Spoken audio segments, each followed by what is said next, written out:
Capital digital میں خوش آمدید۔ میں ہوں عبدالستار خان۔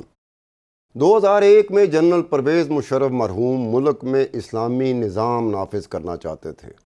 اب یہ بات ہضم ہونے والی نہیں ہے، کیونکہ جنرل پرویز مشرف مرحوم کی جس طرح کی شخصیت تھی، جس طرح کا مزاج تھا، جس طرح کی طبیعت تھی، اس کو دیکھتے ہوئے کوئی بھی اس بات کو آسانی سے ماننے پر یقین نہیں کرے گا، لیکن یہ واقعی ایک حقیقت ہے کہ اپریل مئی 2001 میں جنرل پرویز مشرف کے دور حکومت کے دوران پاکستانی معاشرے کو کلی طور پر اسلامی تعلیمات کے مطابق ڈھالنے کے لیے ایک آرڈیننس کا مسودہ وزارت مذہبی امور سے نکلا، اور جنرل پرویز مشرف کی حکومت نے اس آرڈیننس کے مسودے کو آخری شکل دینے کے لیے اسلامی نظریاتی کونسل کو بھیج دیا تھا۔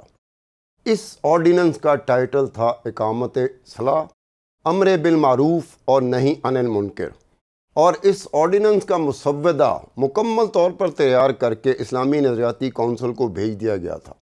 اس آرڈیننس اقامت صلاح، امر بالمعروف اور نہی عن المنکر پورے پاکستان کو مکمل طور پر اسلامی سانچے میں ڈھالنا تھا، 5 وقت کی نماز کا پابند کرنا تھا، ملک اور معاشرے میں اچھائی اور نیکی کو پھیلانا تھا، اور برائی اور بدی سے اس معاشرے کو پاک کرنا تھا۔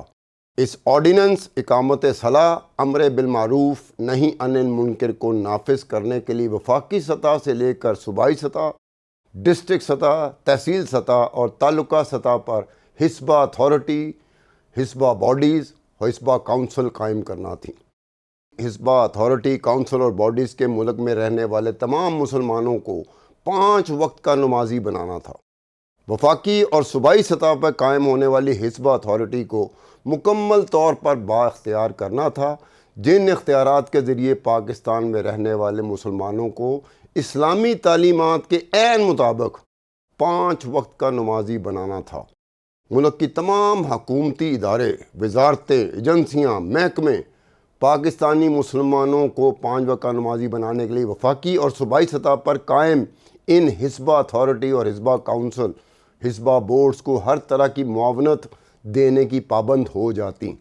وفاقی سطح سے لے کر مقامی سطح پر قائم ہونے والی ان حسبہ اتھارٹی کو یہ اختیار ملنا تھا کہ وہ 5 وقت کی نماز کی ادائیگی اور دیگر غیر شرعی حرکات پر سزائیں دے سکتی تھی، چاہے یہ خلاف ورزی خود حسبہ اتھارٹیز کے نوٹس میں آئی ہوں یا پھر کوئی پاکستانی مسلمان ان خلاف ورزیوں کی شکایت ان حسبہ اتھارٹیز کو کرے۔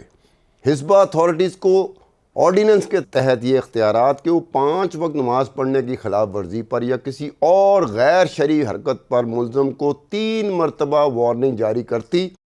اگر 3 مرتبہ وارننگ جاری کرنے سے بھی معاملات درست نہ ہوتے تو حسبہ اتھارٹیز ملزم کو 1 ماہ کی سزا، 39 کوڑوں کی سزا، 5000 روپوں کی جرمانہ اور دیگر سزائیں دے سکتی تھیں۔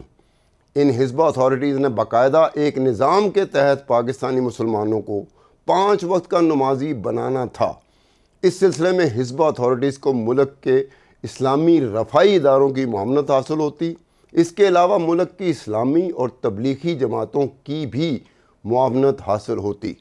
حسبہ اتھارٹیز کی ذمہ داری میں کچھ اور باتیں بھی شامل تھیں، جن میں رمضان میں افطار اور تراویحوں پر نظر رکھنا، جمعہ اور عید کی نمازوں پہ نظر رکھنا، وقت پر اذان اور وقت پر فرض نمازوں کی ادائیگی، شادی اور دیگر تقریبات میں بے جا اور فضول خرچی پر نظر رکھنا، شادیوں میں سادگی کو فروغ دینا اور جہیز کی لعنت پر بھی نظر رکھنا تھا۔ بھیک مانگنے والوں پر بھی نظر رکھنا تھا تاکہ ملک میں بیکاریوں کی تعداد بڑھ نہ جائے۔ جانوروں کے ساتھ ناروا سلوک پر بھی نظر رکھنا، پبلک مقامات پر اسلامی اشعار کے مطابق رویہ رکھنا۔ سزا کے خلاف اپیل کا حق بھی دیا گیا تھا۔ یہ اپیل سزا ملنے کے صرف 3 دن میں ہی حسبہ اتھارٹی کے سامنے پیش کی جا سکتی تھیں، اور حسبہ اتھارٹیز 10 دن میں ہی ان اپیلوں کا فیصلہ کر دینے کی پابند تھی۔ اپیل سننے والی حسبہ اتھارٹیز اور سزائیں دینے والی حسبہ اتھارٹیز الگ الگ قائم ہونی تھیں۔ حسبہ اتھارٹیز کے سامنے پیش ہونے والا ملزم از خود ہی پیش ہو سکتا تھا، نہ کہ کسی وکیل کے ذریعے حسبہ اتھارٹیز حزبہ کونسل، حزبہ باڈیز اور حزبہ کمیٹی میں کسی ایسے شخص کو نہیں لیا جا سکتا تھا جس کی عمر 50 سال سے کم ہو یا پھر اس کا تعلق کسی سیاسی جماعت سے ہوتا۔ وفاقی سطح پر حزبہ اتھارٹیز وزارت مذہبی امور کے تحت قائم ہونی تھیں۔ وفاقی سطح پر حزبہ اتھارٹی کا سربراہ کسی ایسے شخص کو تعینات کرنا تھا جو سپریم کورٹ کا جج یا پھر شرعی عدالت کا جج لگ سکتا ہو۔ اس کے علاوہ وفاقی حزبہ اتھارٹی میں 2 ایسے عالم دین کو لینا تھا جنہیں صدر مملکت اسلامی نظریاتی کونسل کی مشاورت سے رکھ سکتے تھے۔ اس کے علاوہ 2 وفاقی حکومت کے نمائندے وفاقی حزبہ اتھارٹی کا حصہ بنتے۔ ایک ایسے عالمی دین کو صدر مملکت حزبہ اتھارٹی کا ممبر لگا سکتے تھے جو سپریم کورٹ کا جج لگ سکتا ہو۔ صوبائی سطح پر حزبہ اتھارٹی نے قائم ہونا تھا۔ صوبائی سطح پر حزبہ اتھارٹیز کے ممبران کو صوبے کا گورنر وفاقی حزبہ اتھارٹی سے مشورے کے بعد لگا سکتا تھا۔ ایک ممبر ایسا ہوتا جو وفاقی شرعی عدالت کا جج لگ سکتا۔ اس کے علاوہ 2 علماء کو بھی صوبے کا گورنر اسلامی نظریاتی کونسل سے مشورے کے بعد لگا سکتا تھا۔ اس کے علاوہ 3 ایسے اشخاص کو لگانا تھا جن کو معاشرے میں عزت اور وقار حاصل ہوتی۔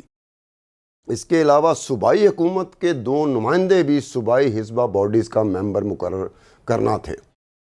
صوبائی سطح پر قائم حزبہ باڈیز کو وسیع اختیارات حاصل ہونے تھے، جس میں نئی مساجد کی تعمیر، امام مسجد اور مسجد سٹاف کی ٹریننگ، اوقاف کے محکموں پر بھی نظر رکھنا، میڈیا کو اسلامی اصولوں کے شریعہ ایکٹ 1991 کے عین مطابق تشہیر اور پروپیگنڈا کرنا تھا۔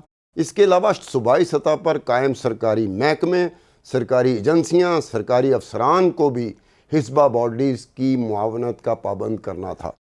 ڈسٹرکٹ سطح پر قائم حزبہ کونسل کی ذمہ داری ہوتی کہ وہ اپنے اپنے ڈسٹرکٹ میں مسلمانوں کو 5 وقت کی نماز کی پابندی کروائیں گے۔ ڈسٹرکٹ حزبہ کونسل کے ممبران کو علاقے کا ناظم مقرر کرنا تھا۔ ان ناظموں کو علاقے کے اسسٹنٹ کمشنر کے اختیارات دیے جانے تھے۔ ان ناظموں کی تقرری صوبائی حکومتیں ڈسٹرکٹ حزبہ کونسل کی مشاورت سے مقرر کرنی تھیں۔ تحصیل سطح پر قائم حزبہ کمیٹی کے سربراہ کو تحصیل میں مؤتمم مقرر کرنا تھا، جس کو مجسٹریٹ کلاس 1 کے اختیارات دیے جانے تھے۔ تحصیل کی سطح پر قائم حزبہ کمیٹیوں کے تحت ایک فورس بھی قائم کی جانی تھی جس کو حزبہ فورس کا نام دیا جانا تھا۔ اب یہ وہ تمام معاملات تھے جو جنرل پرویز مشرف کے دور میں جب وہ آئے تھے، اس کے بعد ایک آرڈیننس مسودے کی شکل میں تیار کیا گیا تھا اور یہ وزارت مذہبی امور نے تیار کیا تھا۔ وفاقی حکومت کو پیش کیا گیا اور جنرل پرویز مشرف کی حکومت نے اسی آرڈیننس مسودے کو امر بالمعروف نہی عن منکر کو اسلامی نظریاتی کونسل کے پاس فائنل ویٹنگ کے لیے بھیج دیا تھا۔